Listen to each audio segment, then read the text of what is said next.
Hello and welcome to the latest episode of the Online Warriors podcast, the last episode of June, and Nerdbomber Techtic, happy halfway to Christmas. We're halfway to Christmas. Time? No. Why would you do that? Why would I do what? Say it's halfway to Christmas? Christmas is exciting, but that's also great. After December is cold for no reason. Well, for a reason, but for many, many days. And I feel like we barely got into summer. I was about to say I'm Nerdbomber. I am not Nerdbomber. I'm Illeagle 86. Would you like to be? No, I'm good. You earned it. I'm here with Nerdbomber and the Grinch over there. Am I right? Techtic himself. I want to commemorate the summer solstice, which, do you call it the summer solstice or the vernal equinox? I just call it the longest day of the year. Yeah, everyone, darkness lies ahead. At least if you're in the northern hemisphere. I guess I'm assuming things. But we had the longest day. And it's like one of those things, if I didn't see a tweet about it, I wouldn't have really even noticed it or thought about it. But now that I saw a tweet about it, or I don't know where I read it, or heard it on the news or something, now I'm thinking about it every day. And I'm like, oh yeah, the sun definitely went down a little bit earlier today.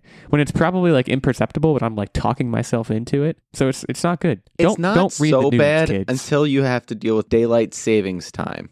You couple the less daylight with falling back. Jeez Louise. Yeah, but falling back is great because we get the hour. We get the hour back. I'm never going to complain about that. I know a lot of people are like, daylight savings is bad.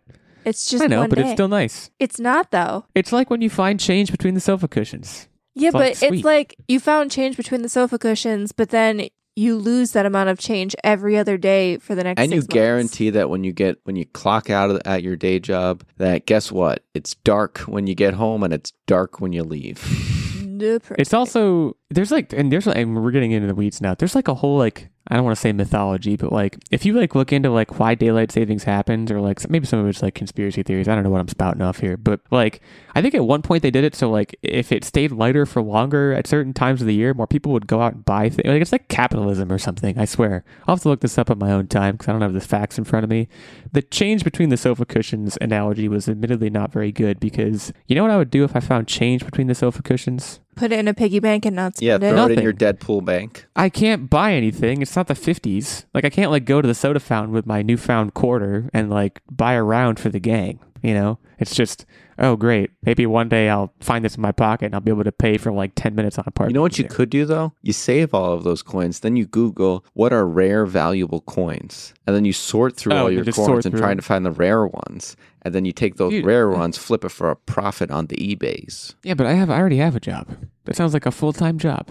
Or you could sell it on Marketplace maybe. Oh, on Facebook? So this week we have I feel like we just talked about Nintendo Direct. Wasn't there a Nintendo Direct 3 weeks ago? We're doing it again. We're back. And I got a lot to say about this Nintendo Direct. Watched the whole thing. It was a solid 43 minutes. I, snuggled up on the couch and I got a lot of thoughts. We're also going to be talking about dumb money, which, no, we're not just talking about money. We're talking about a trailer for a movie that we lived about. So we lived that. We did live it, some more than others, and we're going to get into that and into the realism of it, of course. But of course, we're going to be leading off with Nintendo Direct because there was quite a bit here. I mean, I want to get kind of some overthoughts from you guys. I will say that coming off of what I will call the Starfield Direct, because that's what it felt like, this felt comparatively not that great. But it's also kind of like comparing apples to oranges in a lot of ways. When you think about it, Xbox only does one, I don't want to call it Direct. What do they call it? Was it Xbox Showcase or something like that? Yeah. They only do one a year maybe. It had been a while. And so when you compare that to Nintendo dropping one, it feels like every few months. I think the caliber of announcements is going to be different. That said, for Nintendo, and I don't mean that disparagingly, but you're not going to get a Starfield level game out of Nintendo for the most part. And for Nintendo, I thought this had a lot of decent games in it. Yeah, I mean, I don't want to undersell. I mean, there was a lot here. We're going to go through a lot of it. I think it really, watching a Direct like this, and I am a Switch owner, so I have vested interest in this, but watching it definitely just highlighted the fact that I am, as gamers go, I think very, very story-driven and story-focused, and I want a narrative, and when you look at the slate of games here, and for a while now, I think it's clearly just not Nintendo's focus, and they've carved out their sector of the gaming world, and it ain't that.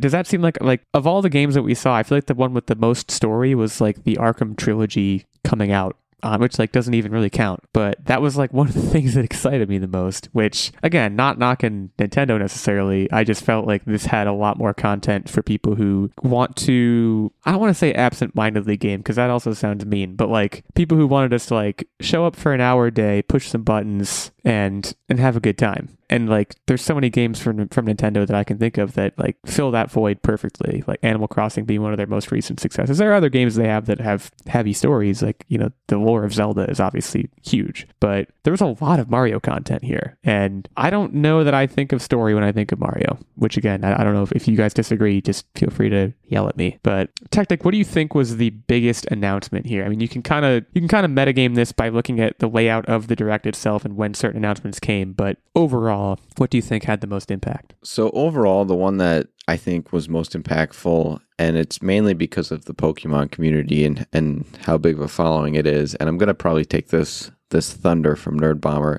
That's going to be Detective Pikachu, man. That one is probably the coolest IP that not only can Pokemon fans get excited about, but really anyone looking for like a comedy take on Pokemon. Dude, the number of times that he was talking about coffee, I was like, Detective Pikachu is my homeboy. Me and him will have a lot to talk about. The voice is hilarious. So let me just start by saying, he's a very like deep voice. I didn't know about this. My exposure to Detective Pikachu, again, because I'm not a Pokemon person, is the movie. So like the movie was based on something though. Well, I'm learning that now. I literally did not know that. I just figured, okay, they just like kind of pulled something out of nowhere with existing IP.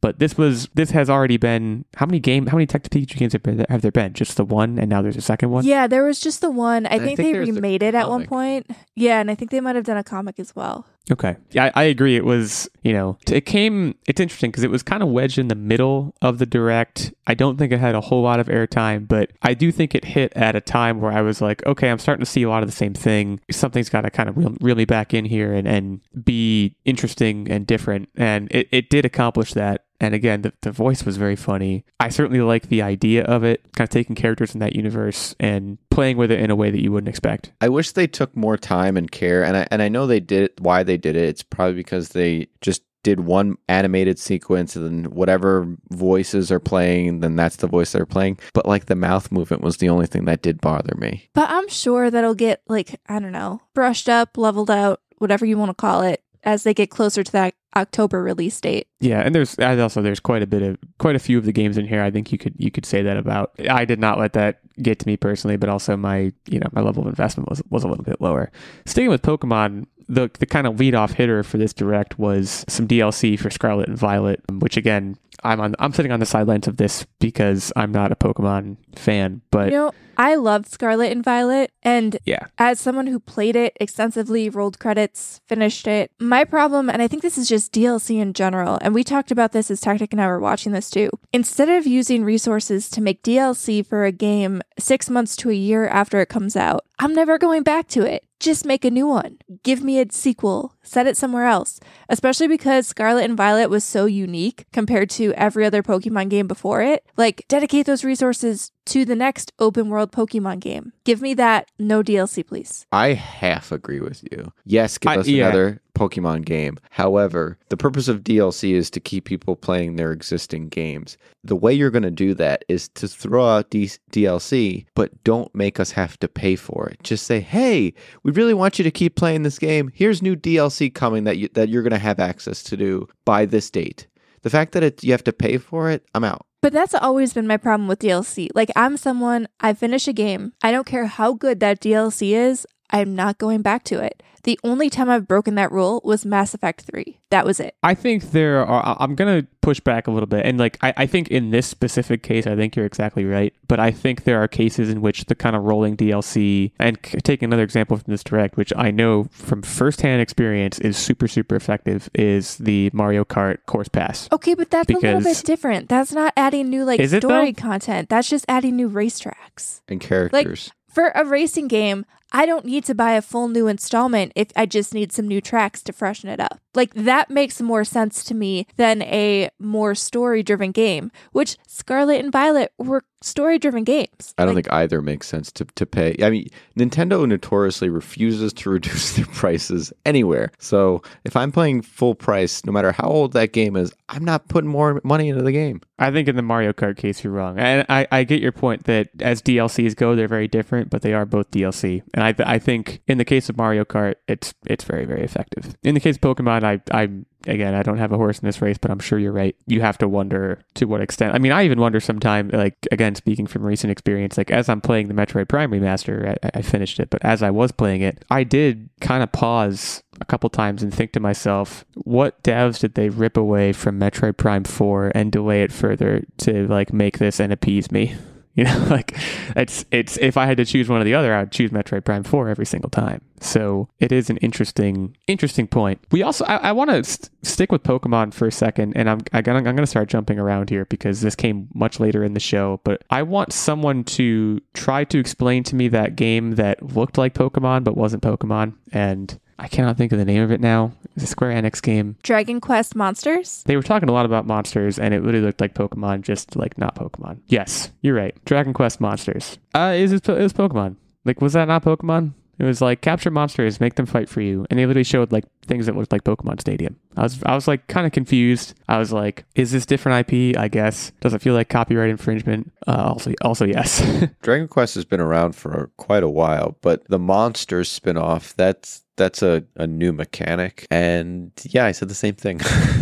Yeah, I mean, they were really kind of like, even like the two guys in between segments were like, monster this and monster that. And I was like, it's Pokemon. Like, call it what it is. If you're going to do that, just find a way to give us another Pokemon game. And if you're going to give us a Pokemon game, do what that other game is doing, where it's Pokemon with machine guns. Now we're talking. That's right. What was that game called? I forgot about that one. Was it Pale World or something like that? Yeah, I think it was Pale World. I think you nailed it. We can start jumping around here. I mean, were there other things that I mean, there's a couple things I don't think, like, none of us are Splatoon players. So, like, I could sit here and talk about Splatoon 3 Splatfest, but it probably wouldn't be very interesting for the listeners. Like, I mean, I know I don't know anything about it. So. Both of you guys like short little party style games. So there were two that I knew, and one especially that I figured Illeagle would be very much in on. But there's Warioware Move-it, I believe it was. Yeah, I'm in on that. I'm all in. And Headbangers Rhythm Royale, which is the pigeon sort of like music-based minigame game. And those two, I mean,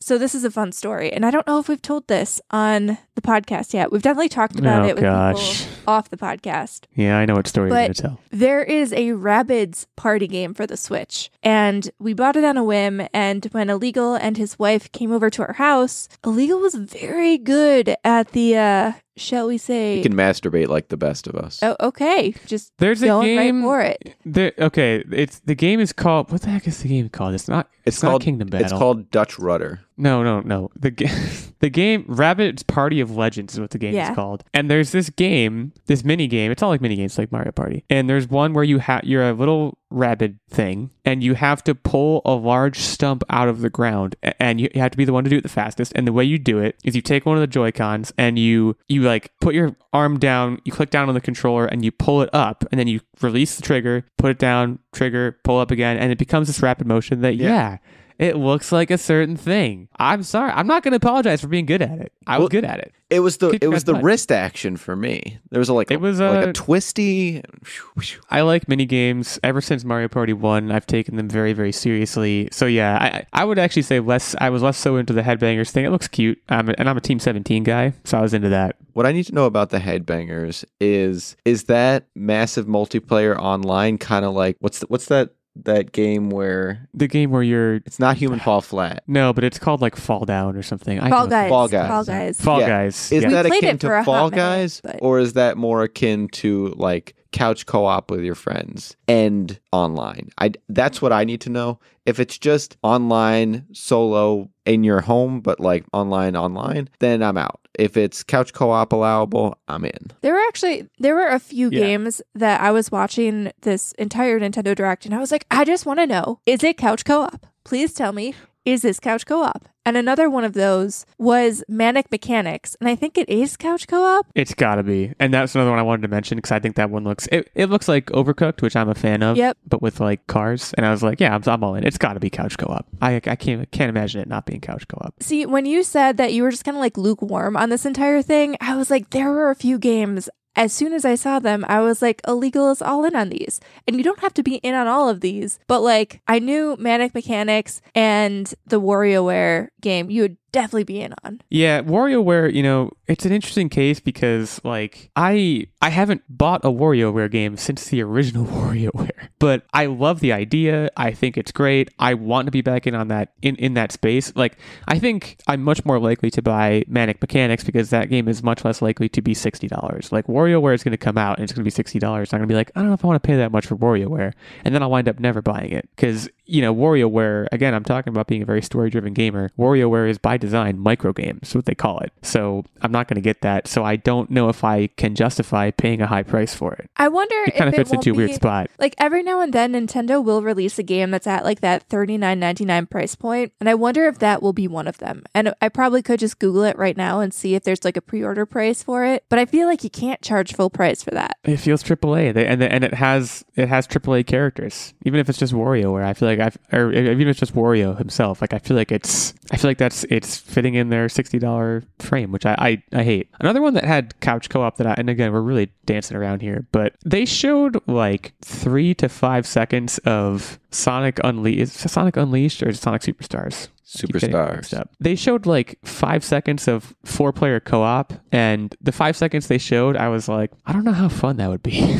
Like, it looked very crowded. Did you guys have that? Like, they showed like all 4 players running around in a 2D side-scroller environment, and I was like, this looks like chaos. We've mentioned this game before, and one of the big asks was what would happen if one player got like left behind? How would that be managed? Does it go from one screen to then a split screen and the other guy's got to catch up? It really is imperative that they execute this properly for it to be successful. Or yes, you're going to have this either one person can't go forward or really the second player is sort of a background character that just gets teleported through it and they're not really playing. Yeah, so there's 2 ways that I've seen this happen in other games. So like obviously there's the original Sonic 2 and that's teleportation case that Techtic was talking about, where Tails is technically on screen, but as soon as Sonic goes faster than he does, you just get teleported. So you don't really have a whole lot of controller say. And then the second way is like TT games, like the Lego games. It morphs between single screen and split screen depending on how far away the 2 players are from each other. And if they implement something like that in a tactful manner, that could be cool. That's the right way to do it. That's the only way to do it. I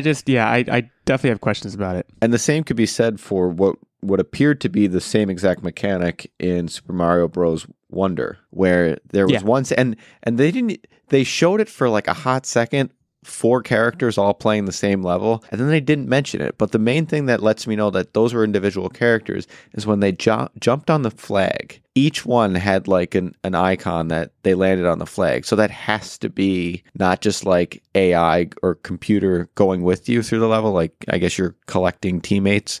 That has to be individual people playing. I mean, who knows though? I thought though the game overall looked pretty cool. I like a good Mario side scroller.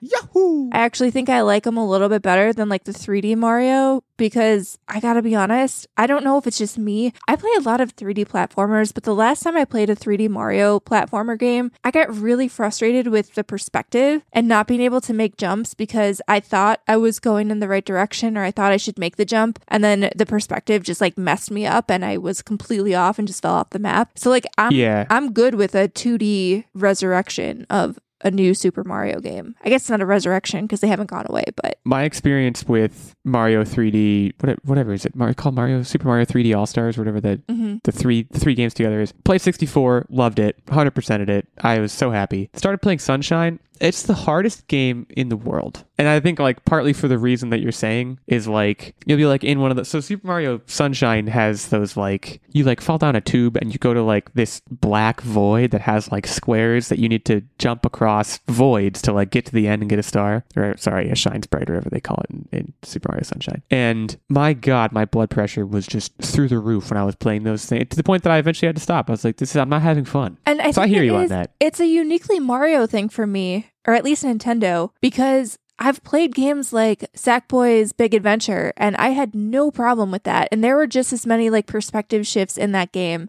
and I had no problem dealing with the 3D platforming there. So like, I don't know what it is with me and Mario, but we have beef in 3D, but in 2D, I'm here. I didn't, again, that being, and not to like meta discuss this direct, but like that being the last thing announced, I was like underwhelmed. I was like, okay, another 2D Mario game. Like you've done 100 of these. I mean, I feel like it was a pretty big deal though. When is the last time they've done a new one and not just one that is like a reboot or refresh of one? I imagine the answer to that question is actually probably pretty recently. I'm not qualified to answer because I don't buy them and play them, but I think you would find that it's more recent than you think. I want to we've skipped over almost all of them, and almost all of them caught my eye. The remasters that were featured here. There were a lot of remasters.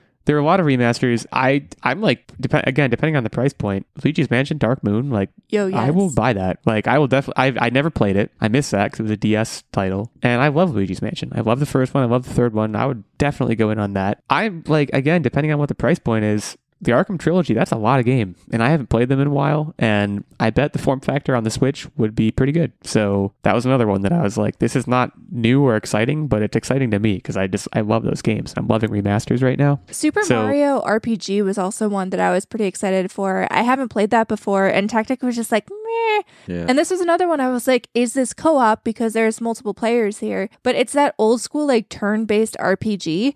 And honestly, I used to have a ton of fun with those on my Game Gear and Game Boy. Why aren't you playing Final Fantasy? Start from square one. Because that's just so much. Like, it's not because I don't want to play the franchise. It's because the franchise is so big, it's daunting. Like, I'm sorry, you're in the teens in your franchise. Fat luck getting me involved. Like, no thank you. But that's, and another segue here, like, for a long time now, I have wanted to understand, like, just what Metal Gear Solid even is. And I got to give them credit. They're giving me an on-ramp. I don't know that I'm going to take it, but I was, like, watching that, and I was like, this could be a lot of fun. Again, depending on what the price point is, getting that collection, and like it has for people who are fans of that too, there's a lot of extras involved. So I thought that looked kind of cool. I mean, obviously you know what you're signing up for there. You're signing up for like really derpy graphics, but probably solid and timeless gameplay from everything I've heard about the Metal Gear Solid franchise. So, and obviously the Volume 1 implies a Volume 2 and however many more volumes they will need. I don't actually know how many Metal Gear Solid games there are, but I'm pretty sure there's a lot. So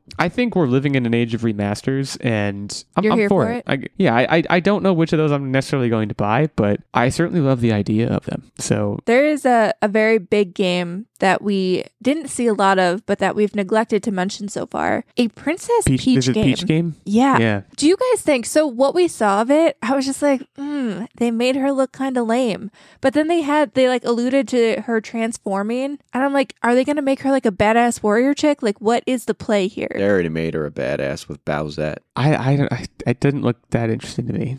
Sorry, I don't want to be party pooper, but they didn't make her look very good. Like it looked lame. So, but like, it seems like they're going to drop some surprise, and now I'm like, okay, well, you lost me with the gameplay look that you showed me so far, but like you left me with a what is going to happen now, and now I want to know more because I'm like, what if they give her like armor and a sword or some? The thing that I struggle with is, I agree with you that would be badass. However, all of the lead up that we saw was they made it take place in like on stage. So it just seems like it would just be this thing that's she's like theatrics. Almost like, do you guys remember the Paper Mario games? Where they're like, never played. I've never played them. It's all like in a book. So it's just like, it's this scene. So like, yeah, she could be a badass, but the scene would always be kind of the same thing where it's on stage and they're just going through different acts. So it's not like real badass, it's just theatrics. which that would bum me out. It is kind of interesting to think about how long Princess Peach has been a quote-unquote AAA Nintendo character and not had her own game of basically any kind. It does seem like she's going to have like magic powers of some kind. I thought one of the Yoshi's Island you could play as her and she was like a star character. Well, but the game was called Yoshi's Island. Like it's not a Princess Peach game. If you want to get like semantic about it, I think they're finally like headlining her, and it's certainly interesting. Yeah, I mean, a lot more here. I do want to mention Gloomhaven because I talked about board game ports on this show before. This one doesn't necessarily look like my cup of tea, but I may give it a try again, depending on like a lot of these. It depends on how much they cost. I've said that like three or four times, but this one, like, I'm not paying like $40 for this, but I might pay $25 for it. You know, like it really just it depends on stuff like that. I do have Gloomhaven on, I think, Steam, and it was like a free giveaway a while back. So I don't think it's a super expensive game, but I do know it's a very intensive game. I know, like, we have a friend who's very into board games as well and bought Gloomhaven. And I don't know if you've seen the physical game, but it is it's enormous. It's giant. It was like a freaking box of bricks. And he said it was a very lengthy game, and we just have never played it because it's a dedication. It really is. I have a friend, it's exactly the same story. I've seen the box. It's very imposing. He's more into board games than I am. I'm like a step above casual, but I'm still like kind of casual when I board game, and he's not that. So it's, I guess what I'm not sure I'm going to buy it, but I love the visibility for board game ports as like a Switch vehicle specifically, because it seems like there's a fair amount of them cropping up on the Switch, and I'm very much for that. So again, I wanted to make mention of that. Also worth noting, we haven't mentioned like any release dates. Some of them we don't exactly know. A lot of them I just haven't said. So I guess I don't know what maybe you look it up is what I guess I'm going to land on. There is an important one that we haven't mentioned yet that is coming to Switch on July 21st, and that's Pikmin 4. And we'll also have access to all of the previous Pikmins in the Nintendo eStore. So if you wanted to not only get in on the Pikmin ride, you can check out those games, or you can just go right into Pikmin 4 and you get introduced to even a new Pikmin, a Glow Pikmin, which, by the way, Illeagle, I think you would like Pikmin. I feel like you haven't played it. I don't think I would. It's a puzzle game. It's all puzzle. And it's like time management and resource management. I do enough. I manage my time and my resources every single day. Why do I need to do more of it? Because you don't have cute Pikmin right now. I don't know. I guess I'm open to it, but I'm certainly not. Again, the entry point is important here. I'm not going to pay $60 for Pikmin 4. It's just not going to happen. The demo comes out on June 28th. Maybe I'll try the demo. Maybe that's what their angle is. But yeah, that's you're right in saying that's certainly a big deal. So I didn't want to gloss over that. We'll go around for like last mentions here. The last one I want to mention, and Nerdbomber, I think you might have played this. I think you might have talked about it, and seeing it, I was like kind of interested. Again, depending on the price point. Vampire Survivors. Oh yeah, dude, this is great. I thought looked pretty great. I love the idea of a game that when you pick it up, it's like, all right, 30 minutes. That is, by definition, the amount of time I will be playing it. And honestly, concept. Your first probably handful of runs, even less than that. Until you get your strategy down, and with each character, your runs are going to be small. It takes a while until you actually like quote unquote beat around and hit 30 minutes. It's so good. Yeah, I'm interested in that. It is I know you're not a big app gamer, but it is free on your phone. Or it was, at least. They might be charging for it now. But it is on your phone for a very low price. If I start a potentially 30-minute game on the toilet, my legs are going to fall asleep.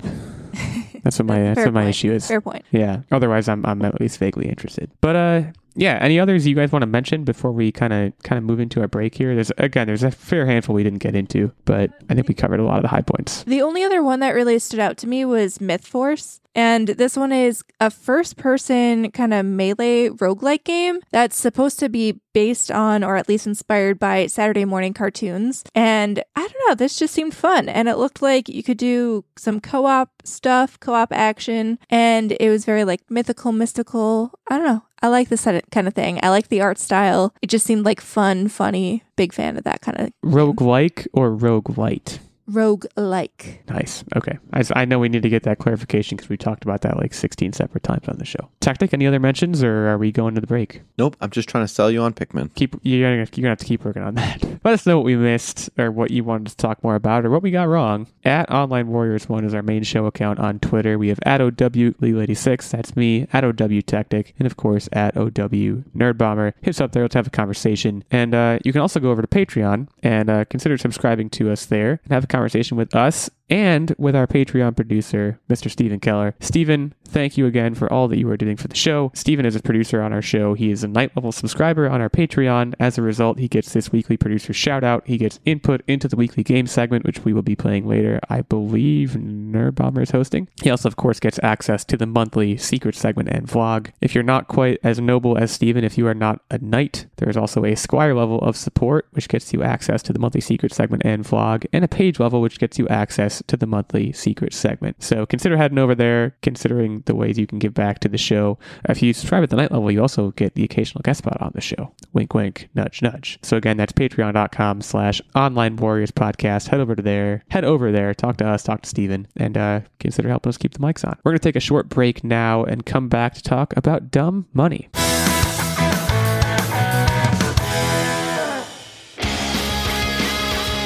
Let's see, Alex. What do you think of Jaws, which is at 97% Rotten Tomatoes? I find it to be anti-shark propaganda. What do you feel about the Entourage movie, which is at a meager 33%? I think they finally got Hollywood right. How about It Follows, 97%? Worse than your parents giving you the sex is evil talk. How do you feel about Juno, which is at 94%? That would be a movie that celebrates a teenage homewrecker. How about Bewitched at 25%? Best television adaptation ever put to film. How do you feel about American Hustle at a towering 93%? Overwrought awards bait. Righteous Kill, 19%. The movie that Michael Mann wishes he had made when he created Heat. Sounds about right. I'm Julio. I'm Alex, and we are the Contrarians. As you can tell, our thing is that we rage against the Rotten Tomatoes machine, regardless of what we really feel. Find us on Apple Podcasts, SoundCloud, Stitcher, TuneIn, Facebook, Twitter, we're everywhere.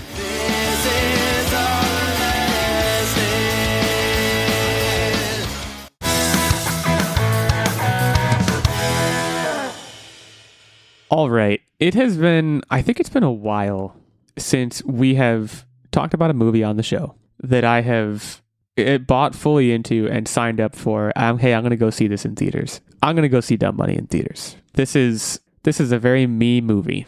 So Dumb Money, we watched the trailer for this. We got the trailer for this past weekend. This is about the GameStop short squeeze that happened in January of 2021. Come on, you guys remember. It was like during the pandemic, and some folks on Reddit tried to squeeze out hedge fund managers, and it was wild. Some of us were involved in that. Yeah, I was not, but some of us were. To be clear, I have to make this very clear. Techtic unintentionally lived this. He had purchased GameStop stonks way before this was even a thing. Based on Microsoft saying that they're going to help guide GameStop as a strategic partnership, I invested $100 in GameStop shares at $10 a share. And then all of a sudden, boom, one day, it's up at $60 a share. I could talk to my podcast pals, and they said, you got to sell, man. This is unheard of. So I sold. I made a quick $500 net profit. And then the next day, it was at $400 a share. Yeah, I was going to say, I know we told you to do the wrong thing, but I can't remember the context. So thank you for refreshing my memory on that. So this movie is based on a book called The Antisocial Network by Ben Mesrick. If you don't know who Ben Mesrick is, he's written a couple of other books that have essentially been made into movies. One of them, Bringing Down the House, the inside story of 6 MIT students who took Vegas for millions, was made into the movie 21, which was pretty good. But again, nonfiction writer. This looks like The Big Short to me, both in terms of subject matter and in terms of someone somewhere decided we're just going to throw a bunch of famous people at this. And look, sometimes that works, sometimes it doesn't. I think in this case it's going to work because of the people that they have. I think Paul Dano is like super, super talented. He's playing the lead in this movie. We also have Seth Rogen hanging around, Shailene Woodley, who's kind of been off the grid for a while, but she's here. Pete Davidson, Nick Offerman. America Ferrera, kind of back from, I'm not sure where she's been. She's done a bunch of stuff lately. She was in Superstore for, I think, up until last year, maybe? Can't say I watched Superstore, but that's a fair rebuttal. Anthony Ramos, who is again kind of an up and coming dude. So again, a lot of famous people. And yeah, I mean, I love the vibe of this. I am kind of curious. It looks like it's trying to be The Big Short, but it doesn't have Adam McKay, who directed and I believe maybe helped write the script for The Big Short. So it looks like they're kind of trying to do an impression of that, and I'm curious to see how that goes over. But I'm definitely invested. You know, I think more movies like this need to happen, if only because it cannot possibly be a franchise. It is a one-off story.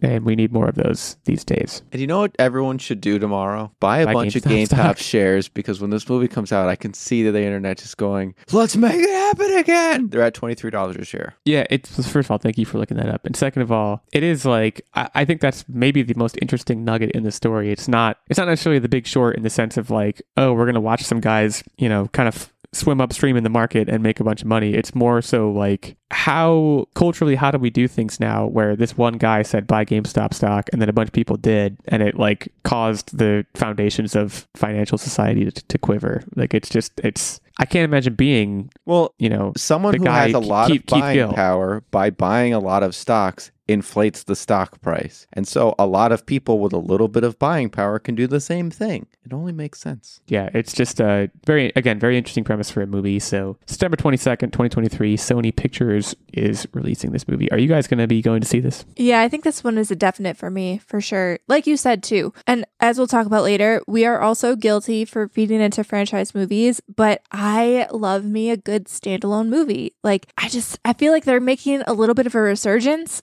And I love that for us as viewers. Yeah, I want it back. I don't know that I agree that they're making a resurgence. I think we are probably either at or approaching the tipping point where things are going to start heading back in that direction, but I'm not sure we're quite there yet. But this is certainly a brick in the wall. I think right now it's becoming, on the heels of superhero movies, it's becoming trendy to tell these stories. I mean, not only do we have this, but we just had the Beanie Babies bubble movie announced, and then there was the Nike Air movie, and then the BlackBerry movie. It's the Flamin' Hot Cheetos movie, which we haven't seen yet. It's all of these like success stories and how they came to be. I think that's what's trending in Hollywood right now. Well, some of them are, but some of them are also like, I feel like these stories often tend to be, and granted, I didn't see the BlackBerry movie, but it almost looked to me more like, okay, this is like a classic tale of like the perversion of the American dream. Those things kind of go hand in hand. Some of them are genuine success stories, yes, and those are interesting, but I think people also want to see the grittier aspect of it, and I'm sure this movie will tell part of that part of the story as well. I don't know what this guy, Keith Gill, I don't know what he's up to these days. I don't know how much money he walked away with. I don't know what the outcome of this was, and that's probably on me for not knowing, but I think it's going to make the movie a lot more interesting for me. So again, September 22nd, 2023 is when this movie Dumb Money comes out. We're going to go to What Are You Up To Wednesday, and you were kind of already teasing yours, Nerdbomber, so I'm going to lead off with you. How did you feed the franchise frenzy? All right, so I feel like Techtic and I are going to end up sharing. We saw 2 big movies this weekend. So we first saw Across the Spider-Verse, which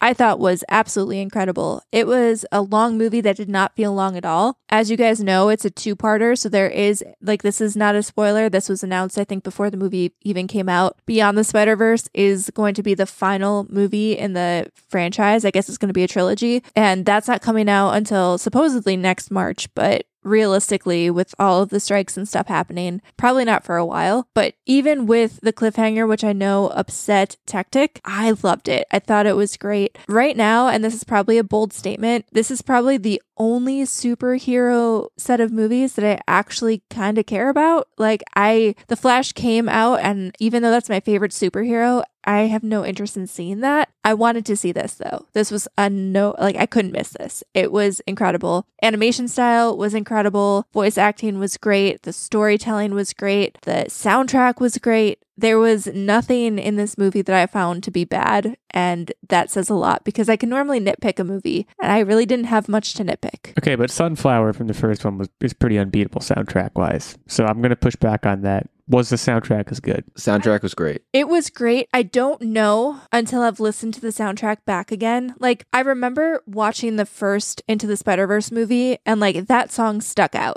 And it was immediate, like you knew that was going to be a sensation. You knew it would be a radio hit. I don't know if there's any one of those songs that at this moment I could like give you a split second and be like, that's going to be the banger of this movie. I thought they were all very good though, if that makes sense. Well, and to nerd out a little bit too, the Daniel Pemberton returns to do the score, and I liked the score from Into the Spider-Verse quite a bit, so that bodes well, certainly. This is a movie I've talked on the podcast before about being reticent to see it just because of all the hype around it, and I still kind of am, but I know that eventually I'm going to see it. Yeah, So, Nerdbomber hit the nail on the head with you don't feel of how long it is at all. Like when it ended, and why I was so upset that it didn't give me closure is because I thought based on where they were at in the movie, how much time felt like had passed, that we were going to get a full wrap up of the big bad. And it was just like, yo, here's Cliffhanger City. Enjoy the trip. But we had been sitting there, I think it's a 2.5, maybe a little bit longer movie, 2.5 hour movie. And,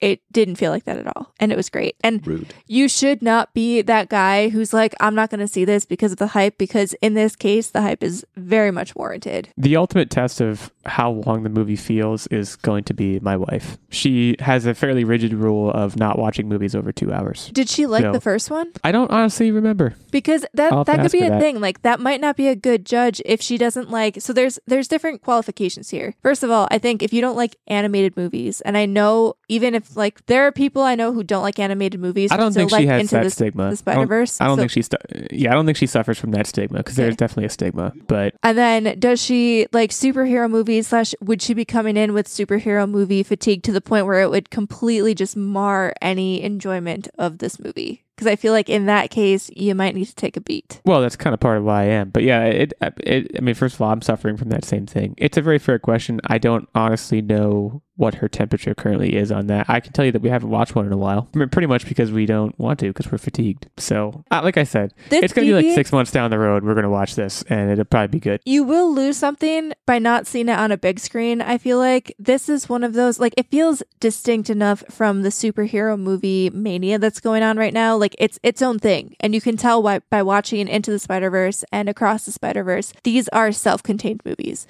And I think that does a lot to help it. I think part of why I have superhero movie fatigue is every time I go see one, it calls back to something that I haven't watched yet, because now there's just too much. And because this is self-contained and it doesn't call back to anything else than its own little set of movies, it really makes it feel distinct and different. And there are callbacks in this, but it's more like they're Easter eggs. They're not like actually linked. If that like makes Toby, sense. for example. For the time being, you're going to have to just allow me to bask in the warm glow of the Flash's complete failure of like lighting the superhero movie industry on fire. And also, let me paint an extra picture for you on this. We saw this at a drive-in theater while it was raining. So every opportunity for Mother Nature to dampen the experience, literally, and it was still amazing. Yeah, 10 out of 10 would go see again. And I think I'm more superhero fatigued than you are, Illeagle. So that should say a lot. I don't know if that's true, but in any case, your review has been accepted and received. You said there was another movie? Yeah, so then we also saw No Hard Feelings, which is the new Jennifer Lawrence movie. And man, this is what I'm talking about, the resurgence of, standalone, non-franchise sort of movies and the return of comedies in movie theaters. Man, we need more of this. I thought this was great. This was really well done, very funny, very heartfelt.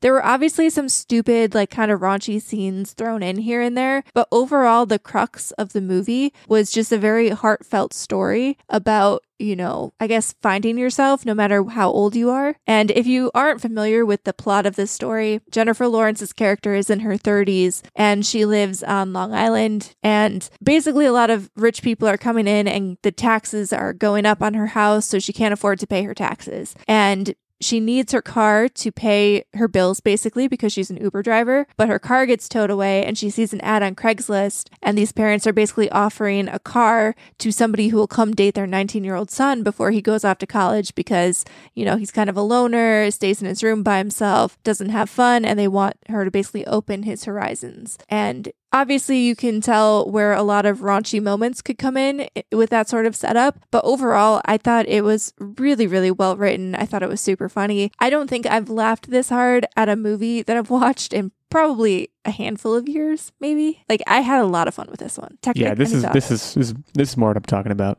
No notes. It was good. She's absolutely spot on. It was exactly what the doctor prescribed. It was just like a dumb comedy that you can just enjoy. I would say it wasn't dumb though. Like, there were dumb moments. And as you watch the movie, there is one word that I can say that once you see it, you will be like, wow, that was a dumb moment. Suplex is all I need to say. But I thought there was a lot of like witty one-liners that I wasn't necessarily expecting from this movie. And I also think Jennifer Lawrence in this type of role, in like a comedy role, spot on. Loved it. Want to see more of it. Cool. Techtic, anything to add? No. Like in general? Not to the movies. But did you have something else? Yeah, anything else to update us on? For my What Are You Up To Wednesday? Yeah. Maybe something utterly ridiculous? Ooh. We started watching Otter Dynasty. And if you like Game of Thrones and you like otters and you can go without some boobage for a little bit, fantastic. Can you explain what it is to the listeners? I can't go without boobage for a little bit, so it's out for me. But go on. They basically, the Discovery Channel made a series about two or several otter clans competing for the best location in this like river area. And it's like there's all this like queen and surviving princess drama. And it's like, whoo, it's intense. Yeah, they've basically voiced over and given like a storyline to all the otters. Yes, it's amazing. Watch it. Especially if you start drinking, watch it even more. Wow. Okay. Fair enough. On my end, I really don't have a whole lot to update on. I finished the first season of The Newsroom. It's really good. I'm going to keep going. I finished the book I was reading, which is, I believe it was called A Line to Kill. It was the second novel in the series I believe it's called Hawthorne Investigates, which is Anthony Horowitz writing himself into murder mysteries. He's very good at it. I will be reading more of those. But for right now, I'm going to transition to a book that I was given as a gift from some dear friends. And I can't think of the title right now, but it's about puzzles. And it's going to be nonfiction. So I'm going back to nonfiction for a bit. And again, not a whole lot to update on. It's been a very busy week for me, but expect to hear more from me in the coming week about, I don't know, other stuff. Also, we're still watching Silo, but our progress is slow because we're also watching ER. And man, 90s television, let me tell you, it brings it. That's my update. 90s television is the best. Go start watching a 90s show again, and you're not going to be disappointed. Even if you've already seen it, you're just going to be like, wow, I can't believe how good this was. So, that brings us to quiz time. And Nerdbomber, I'll turn the floor over to you. But before I do that, I'm just going to note, Techtic is 6-6. I am 6-8. Nerdbomber also 6-8. Steven 3-0. So we're sitting at a very pivotal time in the quiz hierarchy. A lot of rankings could change depending on what happens here. So all right. So this week's quiz is all about One Tree Hill. Never saw it. I want to set the stage. Never seen a single episode of One Tree Hill. So this is going to be great. If I win, it's going to continue to invalidate the quiz format as I've done in the past. The question is how many trees are on that hill. I think I can win. Well, as per usual, as you have alluded to, this is a numerical based quiz, so they have to get as close to the correct answer as possible without going over. Whoever is closest without busting will get a point. And it's a best of 5 quiz here today, folks. So whoever gets best of 5 will get the point and move up in the standings. Wow. Let's get into it. How many episodes were there of One Tree Hill? And is Techtic going to go first because he has the better record? Yes, sir. There was 323 episodes. That's too many. There's no way it was that. I'm going to say like 80. And Illeagle gets his first point. There were 187 episodes over the span of 9 seasons. Yeah, I thought it was in the hundreds, but I wanted to play it safe. And I did. How many actors appeared in both the pilot and the final episode? So narrowing in from 187 episodes down to 2. How many actors were in both of those episodes? Does this include like extras? Probably not, right? I don't think so. That'd be hard. I mean, this was an ensemble drama. So between the first and last, and you got to consider turnover of characters, it was like 37. It's a lot. It was a pretty tight-knit group in the end and in the beginning because, they were just starting off with the pilot and then they were closing out with that same group. So I'm going to say it was 4. Holy smokes. Techtic has nailed it. There were 4 actors who appeared in both the pilot and the finale episode. A lot of the characters who started in the beginning of the show were no longer with the show as it progressed. Oh, see, I didn't understand the question. That's what it was. I thought it was like combine all of them. No. I said they appeared in both the pilot and the final episodes. So, sorry. I'll take sorry for the misunderstanding. The 4 actors were James Lafferty, Bethany Joy Lenz, Lee Norris, and Antoine Tanner. So it's a tie game, folks. Now we're kind of going to spin it a little bit and talk about the theme song of the show. If anybody wants to sing this, feel free. This was a banger. Show's theme song was I Don't Want to Be by Gavin DeGraw. No takers? Nobody wants to sing? I don't want to be anything other than what I've been trying to be lately. So I like it. So what was that song's peak position on Switzerland's music charts, also known as Schweizer Hit Parade? Whoa. The Schweizers. First of all, yeah, that's hilarious. Did I pick Switzerland just so I could say Schweizer Hit Parade? Schweizers. Yes, I did. And you'd be smart to do so. Techtic. And we're going to do a reverse order. I'll make that clear here. So 1 will be the highest number, if that makes sense. I suppose it does. It topped out at number 3 on the Schweizers. I'm going to use my +1 and say 2. I think it's either 2 or 1. You guys both busted. It only topped to 46 on the Schweizer Hit Parade. Yeah, it didn't do well over in Switzerland. It was more popular in the US and the UK, but not a big hit. Those damn Schweizers. I don't even know what that means. Okay, I wasted my +1. This is not looking good for me. I mean, it's still a tie game. Don't fret. There's some questions left. All right, so infamously, Chad Michael Murray and Sophia Bush were both stars on the show. They met on the show and then subsequently got married. Approximately how long did their marriage last in days? This is a estimate based on a month total, but I figured days would give us a better odds of, range there. So this is a tight 90 days. 90-day fiancé situation. Yeah, 91. Yeah, okay, fair enough. Techtic beat you out here. They were together for 5 months or approximately 150 days, assuming 30-month days. 30-month days? Those are long days. 30-day months. Okay, well, I need to get this last one right, and I don't have a +1, so... And I don't have a tiebreaker, so we might have to do some fun pause music or maybe play some Gavin DeGraw while I find a tiebreaker if you get this right. How many people are listed on the cast on IMDb? So when you hit the full cast section, it gives you a number. How much is that number? Show extras. There's 42 people on the cast listed officially. Dang it. I was going to say 37 again, but now I can't. It's more than that. It's 61. You guys are both way under. It's 945 members on the cast. All tied up, baby. So it's all clearly tied up. Seems to include extras. Okay. I don't want to be anything other than what I've been trying to be lately. All right, did you get a tiebreaker yet? Because I can't keep doing this for that long. All I have to do is think of me and my peace of mind. I thought it was an I'll be somebody.